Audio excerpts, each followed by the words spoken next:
అడవిలో ఒక ప్రాంతంలో నక్కల గుంపు జీవిస్తూ ఉండేవి. అవి చాలా బక్కగా ఉండేవి. అవి వాటికన్నా చిన్న జంతువులను కూడా ఎదిరించలేని స్థితిలో ఉండేవి. అన్ని జంతువులు విడిచిపెట్టిన ఆహారాన్ని మాత్రమే అవి తిని బతికేవి. ఒకనాడు ఆ ప్రాంతానికి 2 బలిష్టమైన నక్కలు వచ్చాయి.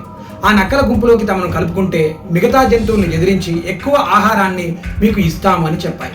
నక్కల గుంపు ఆలోచించసాగాయి.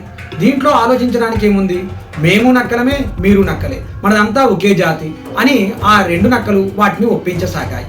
ఈ విషయం తెలిసిన తోటి జంతువులు ఆ పరాయి నక్కలను మన ప్రాంతంలోకి రానివ్వడం మంచిది కాదని చెప్పాయి.